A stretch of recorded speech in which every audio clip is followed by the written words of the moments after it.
Un espacio dirigido a la reflexión y análisis sobre el magisterio social de la Iglesia. Un panel de altura que discute la realidad actual guiado por los documentos magisteriales. Los expertos ya están listos para arrancar tu programa Iglesia, Estado y Sociedad. Saludos, bienvenidos a otra edición más de este programa Iglesia, Estado y Sociedad, este espacio del Instituto de la Doctrina Social de la Iglesia, donde semana tras semana le traemos distintos temas, todos de importancia para la Iglesia, todos de importancia para la sociedad y para nuestra vida como pueblo. Y esta semana pues no es la excepción y nos honra el tener como invitado esta semana al presidente de nuestra universidad, el doctor Jorge Iván Vélez Jarocho. Doctor, gracias por sacar de su apretadísima agenda para estar aquí con nosotros. Muy buenas tardes, buenos días a la hora que se vaya a transmitir este programa. Realmente es un placer estar con ustedes, contigo, con Fernando, muy apreciados colegas en la universidad. Gracias por la invitación. Y como todas las semanas, mi compañero de programa, mi compañero comantenedor, Fernando Pacheco Balcur. Fernando, gracias por estar aquí. Saludos, gracias Israel, gracias a nuestro presidente de la Pontificia Universidad Católica de Puerto Rico y al público que nos escucha, que siempre se dan cita en este espacio tan especial donde analizamos, como bien mencionas, temas muy interesantes para nuestro público y que nos obligan a, una vez tenemos ese conocimiento, a actuar conforme a esa información que recibimos. Así que bienvenidos. El programa que tenemos hoy, el tema que queremos discutir es un tema que en Puerto Rico ha pasado por debajo del radar, como yo le llamo. Es una situación que está pasando en Latinoamérica y en Puerto Rico, salvo contadas excepciones, y han sido noticias de segundo y tercer nivel en algunos periódicos en el país, pues no se ha tocado ni se ha discutido. Y es el tema de la situación de los derechos humanos, particularmente la libertad religiosa en el hermano pueblo de Nicaragua. En Nicaragua, actualmente el presidente es Daniel Ortega, quien fue líder guerrillero sandinista en tiempos pasados, y su esposa de apellido Murillo, entiendo que es Rosa Murillo el nombre de ella, y Daniel Ortega llega hasta el poder por la vía electoral sin ningún problema, pero luego en el 2018 se repiten unas elecciones en, eh, en Nicaragua, elecciones que fueron muy cuestionadas por la sociedad nicaragüense. Inclusive hubo una ola de protestas bastante grande con relación a lo que sucedió en esas elecciones. Protestas que fueron suprimidas violentamente por las fuerzas de seguridad del Estado, obviamente comandadas por Daniel Ortega, y desde entonces comenzó una persecución contra todos los elementos de la sociedad que pudiesen denunciar o que de alguna manera el régimen de Daniel Ortega pues haya identificado como que son enemigos de su régimen, ¿verdad? Y eso, lamentablemente, por otras razones también históricas, pues la ha emprendido contra la Iglesia Católica, a nivel de que terminó encarcelando al obispo de Matagalpa, Rolando Álvarez, sentenciándolo a 26 años de cárcel y retirándole la ciudadanía nicaragüense. y a otros sinnúmeros, 15 o 20 entre seminaristas y sacerdotes. En diciembre encarceló a otro obispo también de allí de Nicaragua porque rezó en una homilía del domingo por el obispo Álvarez, que estaba encarcelado. Y el último capítulo de la historia, y obviamente supongo que por negociaciones diplomáticas entre el Vaticano y Nicaragua, pues excarceló a todos estos sacerdotes que tenían encarcelados, incluyendo el obispo Álvarez, pero los desterró, los envió a Roma, y obviamente no pueden regresar a su país. Es una situación triste que está viviendo ese pueblo porque estamos hablando hoy de la represión hacia la iglesia y hacia la jerarquía de la iglesia, pero no, la represión no se ha detenido allí. Yo creo que todas las entidades sociales que de alguna manera le puedan hacer frente o que el régimen entienda que puede ser perjudicial para el sostenerse en el poder, pues han sido también igualmente perseguidos. Y eso yo creo que es algo que lo tenemos que discutir porque es un tema de derechos humanos muy importante que está allí al lado de nosotros en el Caribe. Es un hermano pueblo caribeño, latinoamericano. Y es importante que lo discutamos porque no estamos exentos de que situaciones como esas nos pudiesen pasar a nosotros también en el futuro. Y por eso invité al señor presidente de la universidad, que sé que ha sido una persona que ha seguido todo este conflicto y toda esta situación con mucho detenimiento y con mucho dolor. Así que por eso lo hemos querido traer para que ¿verdad? Nos aporte lo que es su visión de lo que está sucediendo, los peligros que representa esta situación y sobre todo qué debemos aprender nosotros los puertorriqueños de toda esta situación que está pasando allí en ese hermano país. Presidente, mirando desde 30,000 pies de altura, ¿qué es lo que usted ve allí en el pueblo de Nicaragua? Bueno, pues de nuevo, muchas gracias por la invitación. En una etapa de mi vida, siendo yo catedrático en el Colegio de Mayagüez, en la Facultad de Administración de Empresas, acepté participar en varios proyectos en Centroamérica. Proyectos que me llevaron a visitar Nicaragua, Guatemala, El Salvador, Honduras, Costa Rica. El primer proyecto en el cual participé fue como consultor del Banco Centroamericano de Integración Económica. Y tuve la oportunidad de, como dije, de visitar estos países varias veces. Así que cuando hablamos de Honduras, fue un sitio en el cual viví durante mucho tiempo yendo y viniendo desde Puerto Rico allá. Lo mismo Nicaragua y los otros lugares. Son países que tengo muy cerca de mi corazón porque conocí una población exquisita, una población trabajadora, con unas circunstancias complicadísimas.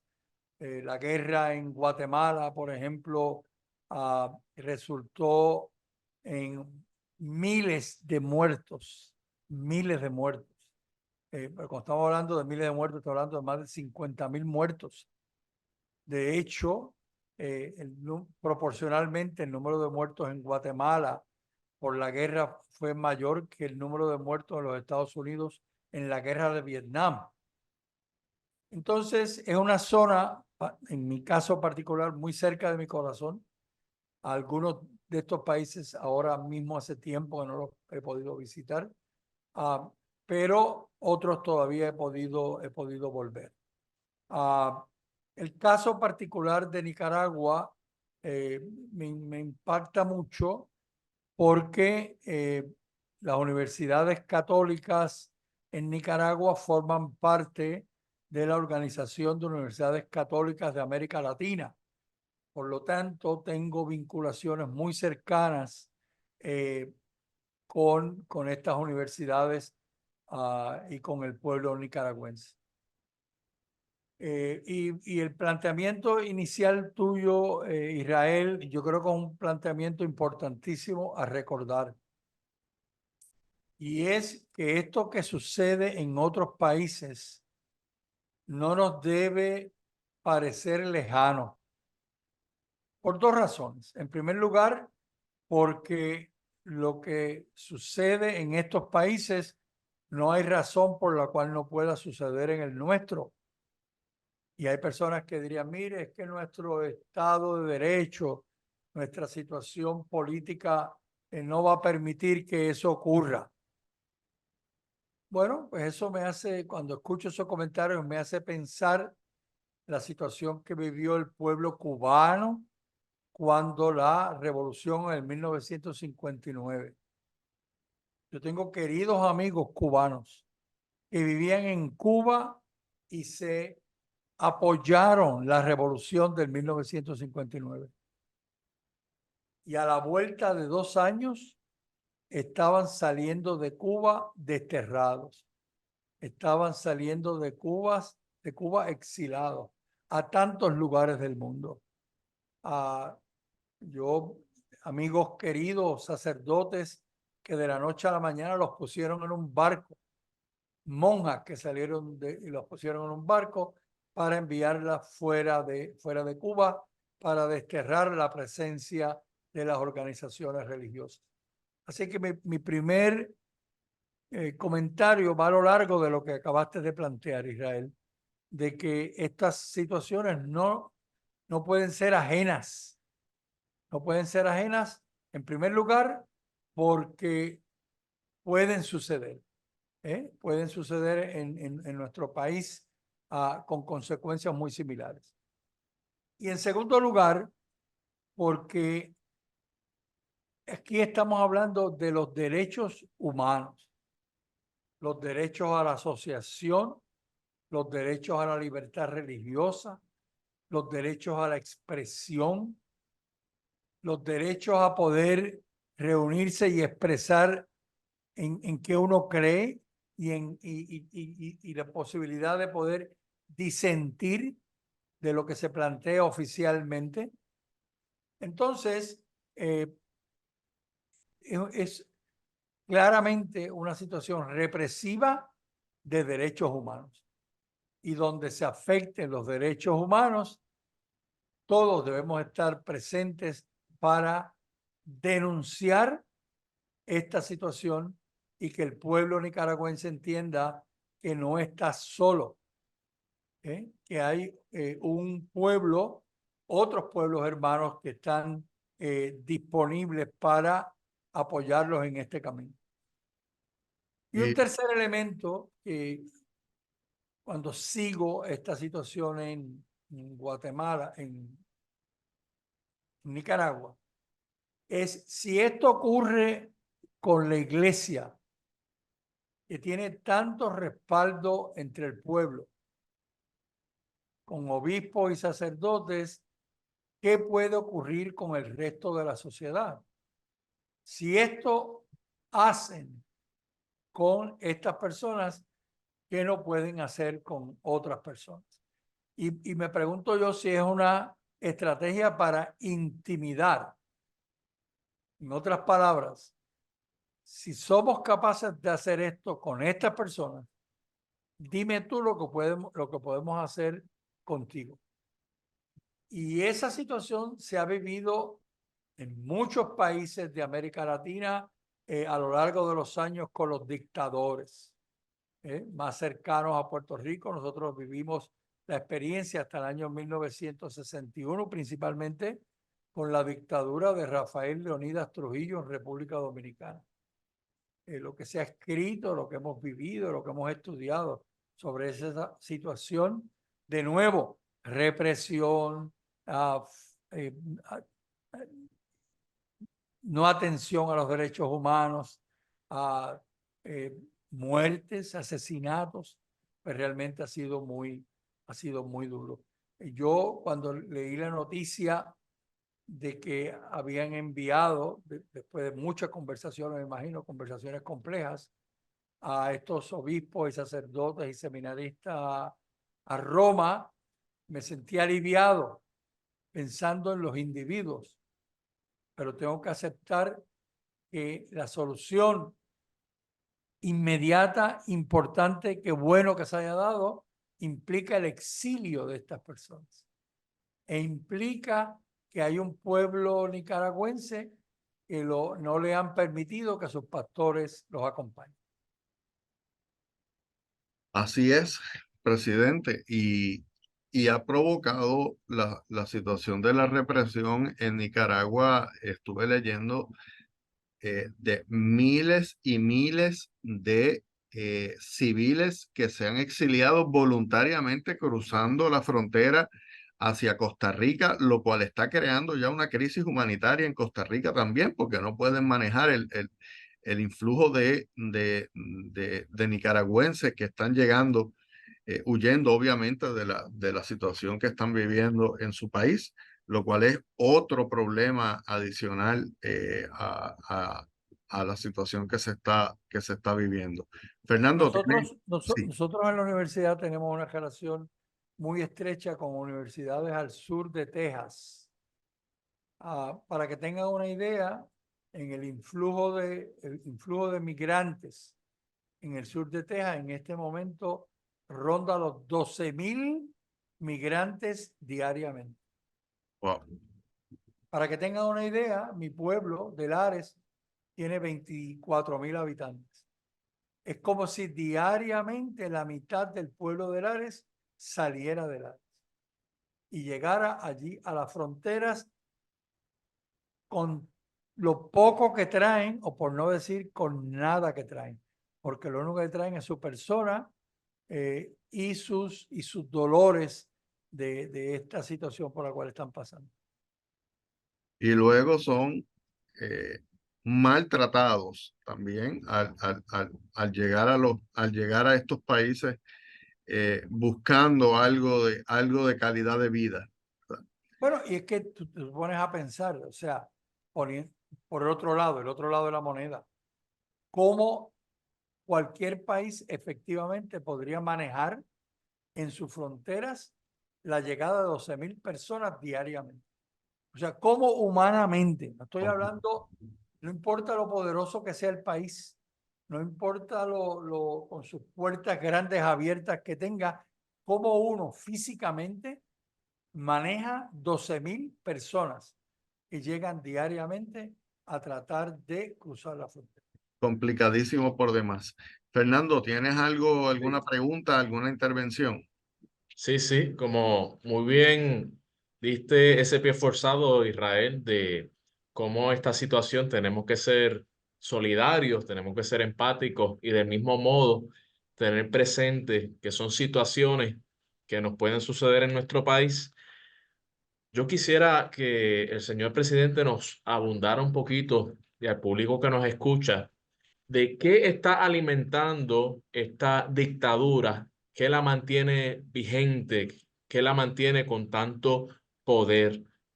Y a manera ¿verdad?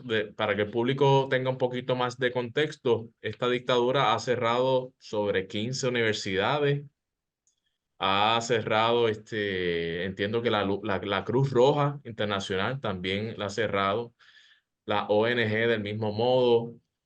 Estuve también estudiando unos temas y esta dictadura también le ha quitado la licencia a muchos abogados que han tratado de, como le dicen ellos, atacar la dictadura, pero que en realidad lo que hacen es trabajar para que finalmente los derechos de los ciudadanos pues sean respetados.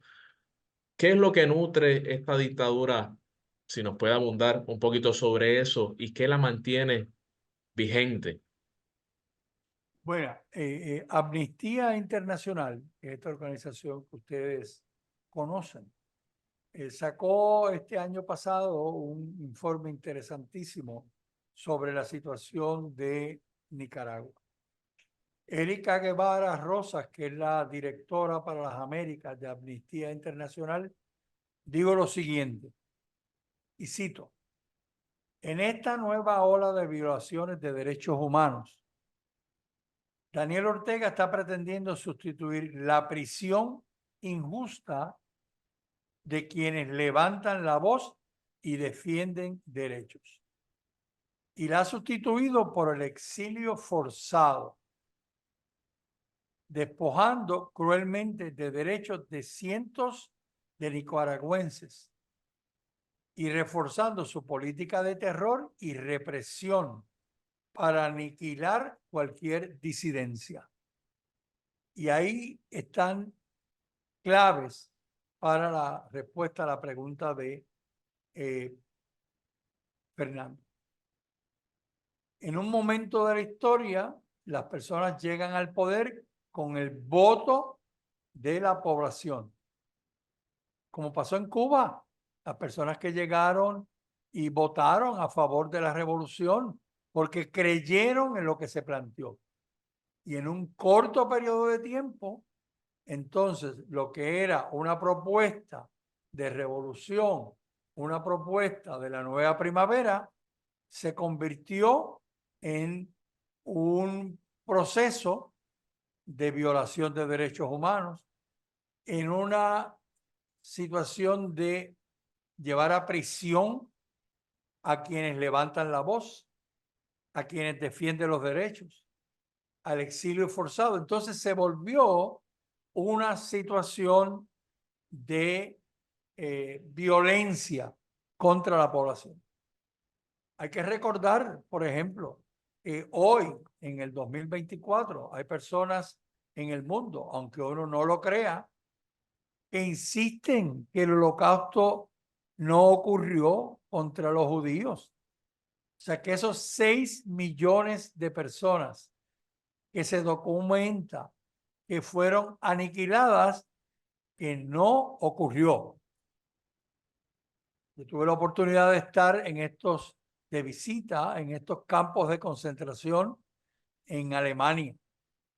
Y les confieso que ha sido de las experiencias más duras que he vivido, simplemente por ir allí y ver aquellas cámaras de gas, aquellas cámaras de tortura, aquellos pabellones donde ponían estas personas para que literalmente murieran físicamente antes de llevarlas a las cámaras de gas.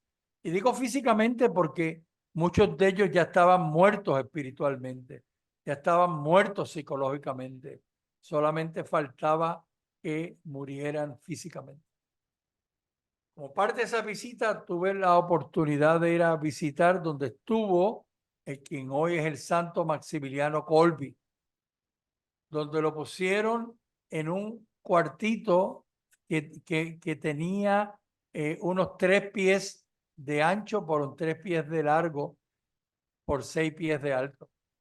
Y dentro de ese cuartito metieron personas que estaban unos pegados a los otros, sin iluminación, sin comida, sin alimentos, sin calefacción, hasta que iban muriendo. Y entonces Maximiliano Kolbe se encontró allí teniendo que sus compañeros en esa prisión, que era una celda increíble, verlos morir junto a él. Entonces, la represión, la violencia, es la forma que se está utilizando para intimidar a las personas. En otras palabras, para hacer que las personas se le doblegue el espíritu, se le doblegue la conciencia, hasta que finalmente se le doblegue su condición física. Así que yo veo en estas dictaduras lo que ocurrió en otros lugares del mundo. Yo recuerdo cuando trabajaba en el centro hemisférico, una visita a Córdoba, en Argentina. Y uno de los sitios que quise ir al visitar la Universidad de Córdoba era un famoso lago donde tiraban los disidentes a la dictadura. Y hay un libro interesantísimo que se titula El vuelo de la muerte. Y me decían vecinos con quienes tuve la oportunidad de hablar alrededor del lago, me decían, mire, por las noches nosotros escuchábamos las avionetas y escuchábamos caer de las avionetas los cuerpos con los bloques de cemento amarrados a sus pies. Y los escuchábamos, ellos gritando por la noche según caían de la avioneta al lago. Entonces, es la violencia física, es la intimidación, es la política de terror, dice Erika Guevara Rosas. La política de terror. Y nosotros sabemos que si hay una condición que impacta al ser humano duramente, son las condiciones de terror. Porque las condiciones de terror te doblegan el espíritu. Las condiciones de terror te llegan a desear la muerte ante lo que está sucediendo. Así es que este proceso de aniquilar la disidencia pasa por el proceso de establecer esta política no solo de represión, sino también de terror. Tenemos que ir a la pausa, pero al regreso continuamos con este interesante diálogo, porque todavía quedan unas cosas importantes que quiero traer a la atención del público. Así que no se retiren, que en breve regresamos a Iglesia, Estado y Sociedad. Iglesia, Estado y Sociedad.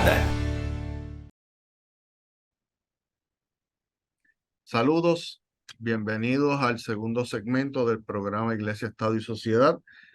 Durante el día de hoy conversamos con el presidente de la Pontificia Universidad Católica de Puerto Rico sobre el tema de la violación de derechos humanos y de libertad religiosa en el hermano pueblo de Nicaragua a manos de su gobernante dictador Daniel Trujillo, Daniel Ortega y Rosa Murillo, su esposa. Y un planteamiento que hicimos a principio del programa, a mí me gustaría volverlo a traer, y es el tema de que no nos puede parecer lejano esta situación, porque en Puerto Rico podríamos vivirla, ¿verdad? Aquí en Puerto Rico muchas cosas nos han parecido imposibles y luego han llegado. Yo me acuerdo cuando habían personas que decían tener una junta de control fiscal por encima del gobierno electo del país, imposible. Y aquí la tenemos, ¿verdad? Y lo que me preocupa es que en nuestro país tenemos nuestra propia cosecha de líderes que tienen de manera abierta o de manera velada, ¿verdad?, actitudes contrarias a la iglesia, a la libertad de culto, ¿verdad? Y que de una u otra forma cualquier mensaje o cualquier acción que la iglesia pueda tener, pues tratan de una u otra manera cancelarla, como ahora la famosa cultura de la cancelación. Pues si tú eres religioso, yo no voy a hablar contigo, ¿verdad? Y tenemos también nuestra cosecha de líderes que simpatizan con algunos de estos líderes dictadores de la América Latina, y que no, por lo menos yo no los he escuchado decir absolutamente nada sobre el asunto de lo que está sucediendo allí en Nicaragua. Así que por eso no podemos perder de perspectiva que nos podría suceder en el país y que tenemos que evitarlo, ¿no? La idea no es decir que nos puede suceder, es por qué y cómo tenemos que evitar que esto ocurra. Presidente, no, ¿qué nos puede decir sobre Mira, este planteamiento? pues mira, estoy leyendo un artículo que se publicó el 20 de junio del 2023 que se titula Nicaragua vive el mayor éxodo de su historia. Nicaragua vive el mayor éxodo de su historia. Nosotros en Puerto Rico tenemos ahora mismo poquitito menos de 3 millones de puertorriqueños. Para poder mirar el contexto y la comparación. Desde el 2018, en otras palabras, en 5 años, de Nicaragua emigraron 605.043 personas. 605.043 personas. Si nosotros miramos la población de Puerto Rico, estamos hablando que en 5 años, 1/5 parte de la población puertorriqueña hubiera emigrado en 5 años. Estoy leyendo de esta reseña.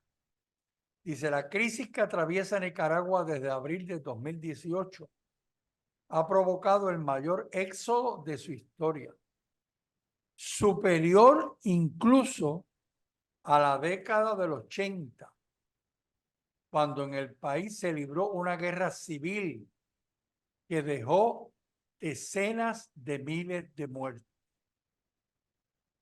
Según informe divulgado este martes por una ONG nicaragüense. El informe se titulaba Situación de las personas nicaragüenses desplazadas forzadas, elaborado por el Colectivo de Derechos Humanos Nicaragua. Ese colectivo es el colectivo Nunca Más. Indica que al menos 605.043 nicaragüenses han abandonado su país en los últimos 5 años. En el caso de Nicaragua, este es el 10% de la población. ¿Y por qué se fueron? Por la represión estatal contra los opositores, contra los religiosos y contra los críticos. Entonces, cuando uno lee esto y ve esta situación, se pregunta a uno, ¿por qué hay todavía personas en Puerto Rico que defienden esta situación? Y alguien puede decir, bueno, es que no la defienden porque no han dicho que la defienden. Sí, pero entonces la pregunta es, ¿por qué callan?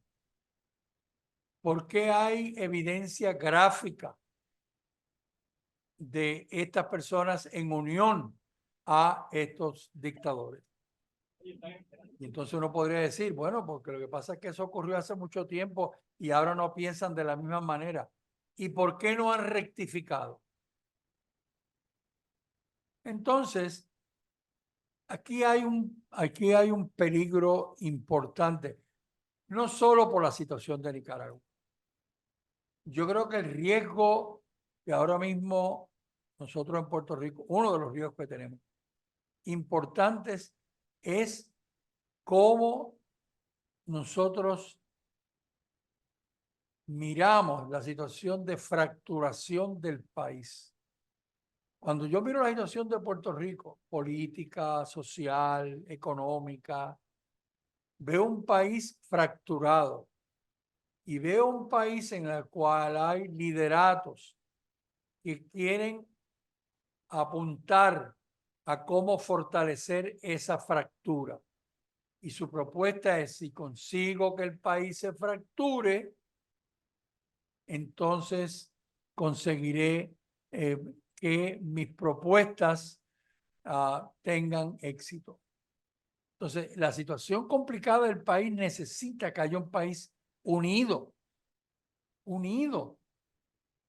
y ojalá pudiera ser una unión convocada por distintas facciones políticas, pero un país unido detrás de un proyecto de país.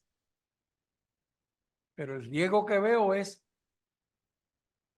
promover una fractura que va a llevar, en mi opinión, a que cuando haya que llegar a consensos para conseguir atender los problemas apremiantes del país de salud, de empleo, de vivienda, sea muy difícil lograrlo porque cada cual va a estar defendiendo su propuesta.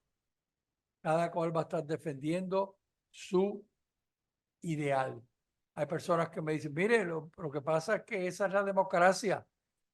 Le digo, no, yo estoy seguro que la democracia implica que las personas puedan expresarse y puedan hacer sus propuestas y que se les reconozca. Pero la pregunta es si a través de ese proceso nosotros vamos a llegar a una situación legislativa, gubernamental, municipal, en el cual sea virtualmente imposible no llegar a consensos. Entonces, si no podemos llegar a consensos en momentos tan trascendentales como estos, yo creo que hay un riesgo grande desde el punto de vista de nuestro futuro. Y las personas que me conocen saben que yo no soy profeta del desierto o del desastre. Yo no soy profeta del desastre. Pero en estas circunstancias veo este riesgo de un país que se encamina a ser un país fracturado. Bueno, doctor, y dicen por allí que para muestra con un botón basta. La fragmentación de la Asamblea Legislativa puertorriqueña en este cuatrienio ha provocado que sea tal vez la Asamblea Legislativa menos productiva que haya tenido Puerto Rico en años, y ciertamente se trata de que está dividida totalmente en grupos que simplemente no les interesa hablar entre ellos, porque lo que quieren es defender un punto de vista, defender un ideal, y no pueden anteponer o no anteponen bajo ningún concepto el bienestar general del país sobre lo que es su idea pequeña, su ideal, su pequeña lucha, ¿verdad? Y Puerto Rico tiene, y ustedes lo saben tan bien como yo, una necesidad urgente de que su población tenga empleo. Empleo. A mí me da dolor en el corazón cuando voy a un centro comercial y me encuentro a nuestros exalumnos trabajando en lo único que han conseguido, que ser cajeros en estas tiendas. Y cuando hablo con ellos, tienen un bachillerato, algunos maestrías, y le pregunto, ¿y por qué estás aquí? Me dice, porque es lo único que conseguí. ¿Y cuántas horas trabajas? Pues no puedo trabajar 40 horas porque eso es lo que me dan para no poderme dar los beneficios de retiro, beneficios de plan médico, etc. Entonces, Puerto Rico tiene un grave problema de empleo. Tiene un grave problema de vivienda. Parejas jóvenes que se gradúan de las universidades no pueden comprar una casa porque los costos están fuera de su alcance. No se construyen viviendas para las nuevas parejas. Hay un número que está rondando recientemente de que Puerto Rico han muerto más personas que los que han nacido. Y las encuestas que se le hacen a las jóvenes parejas es, ¿y cómo voy a tener hijos si no puedo proveerles una casa, una vivienda? No les puedo proveer un empleo. Entonces estamos hablando de trabajo, estamos hablando de empleo, estamos hablando del cuidado del ambiente. Hemos leído en la prensa recientemente las violaciones a las zonas costaneras, a los cuerpos de agua. y no hemos podido ponernos de acuerdo para aplicar las leyes existentes. Entonces necesitamos unidad detrás de la atención a los problemas fundamentales. Ciertamente, doctor, ciertamente son temas que es importante, que se nos va la vida atenderlos y no hay no vemos, ¿verdad? Un movimiento y hacemos un llamado, ¿verdad? A nuestros líderes políticos a que trasciendan sus ideales y se puedan unir detrás de ciertamente un proyecto de país. Doctor, usted que menciona que violación flagrante a las leyes, mire la ley de política energética del país, que dice que para el 20, ya mismo, el 2040, por allí, tendríamos que tener ya el 50 o más por ciento de la energía en el país producida por fuentes renovables para, ¿verdad?, bajar la huella de carbono del país, y apenas andamos por el 4%. El propio gobierno está violando la ley abiertamente sin ninguna consecuencia. Y son temas que hay que abordar, pero hay que abordarlos no desde la óptica político-partidista, sino desde una visión más amplia de pueblo. Fernando, ¿tienes alguna aportación? Sí, sí, muy interesante. Y en cuanto a lo que menciona Jorge Iván, pues vivimos una gran polarización en nuestro país y a mí me gustaría, a veces se siente en la juventud esta frustración al ver estas situaciones y del mismo modo el mensaje que a veces se les quiere imponer de que ellos no tienen ningún tipo de herramienta o no tienen ningún tipo de poder para lograr hacer algunos cambios.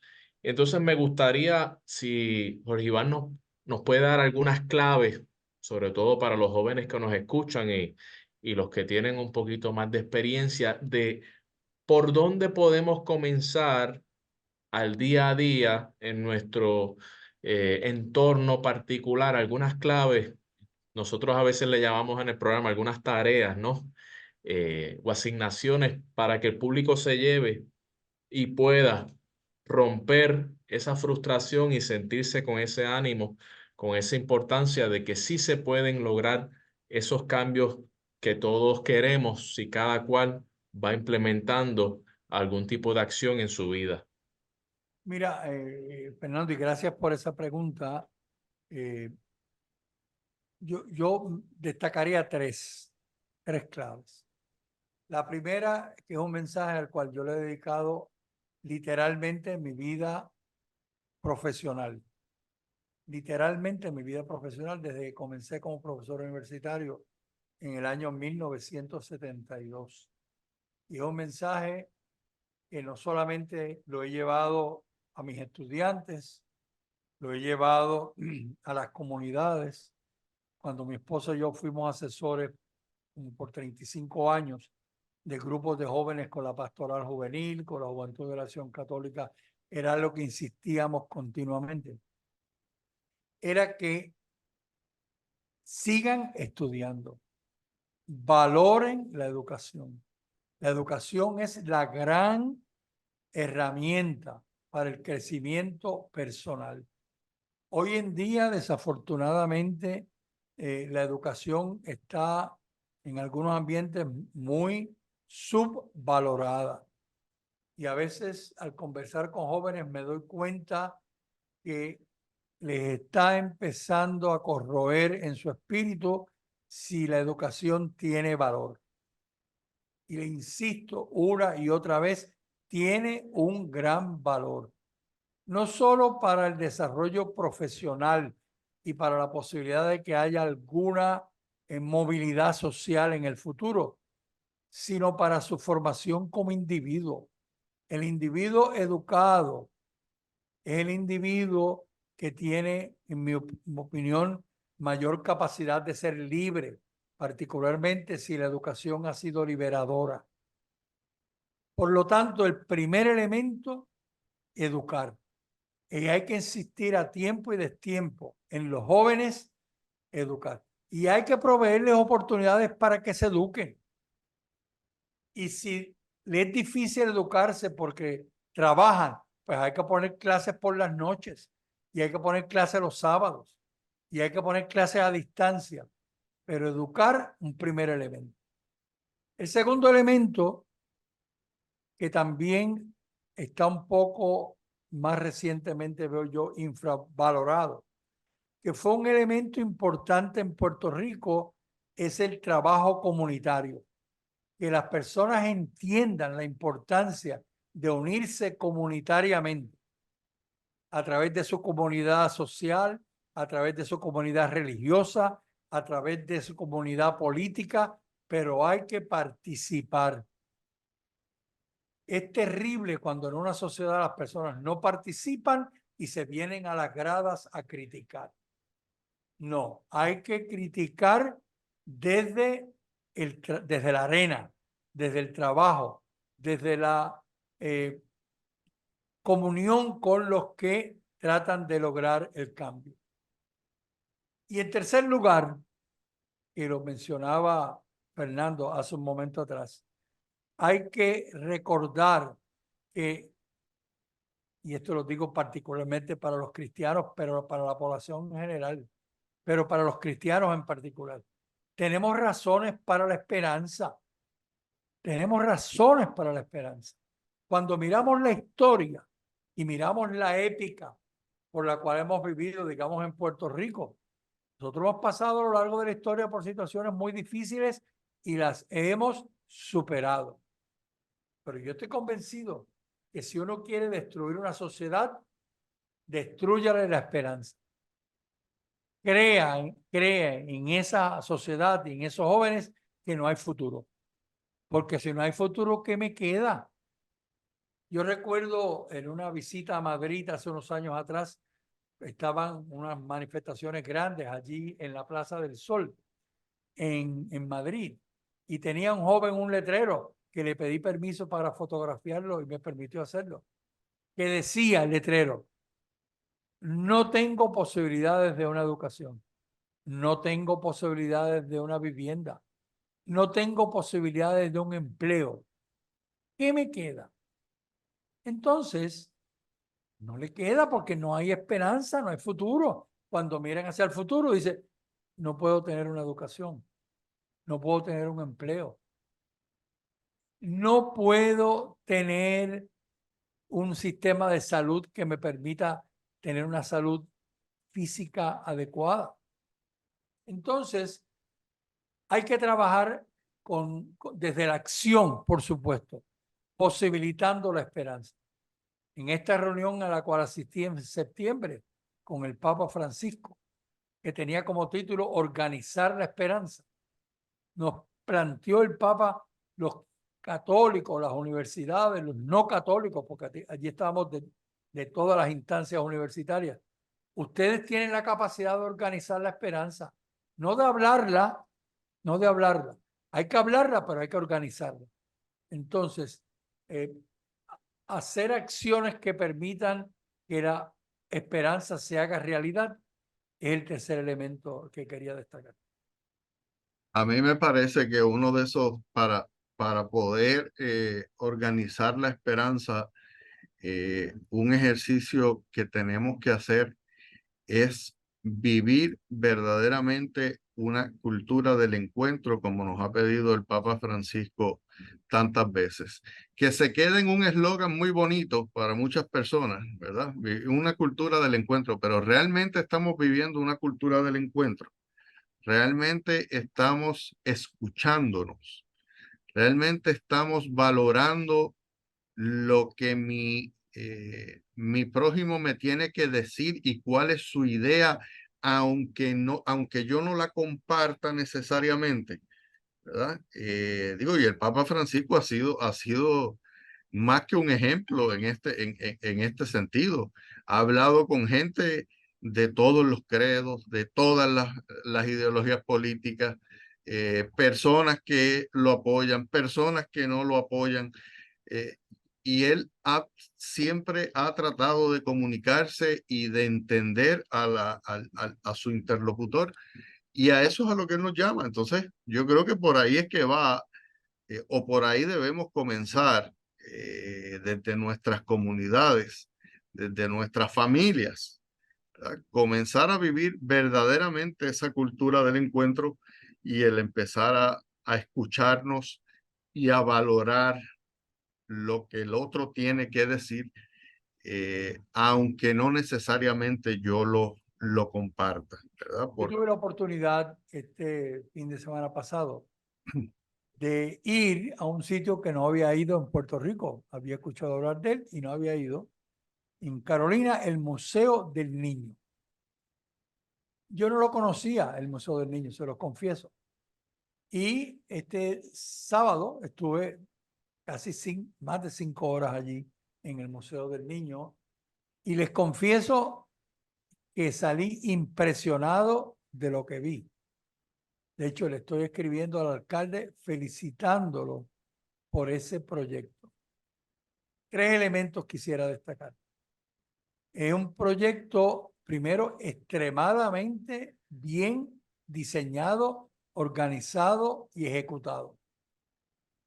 O sea, la atención a los detalles de la organización, de la limpieza, de todo lo que está presente allí es realmente impresionante.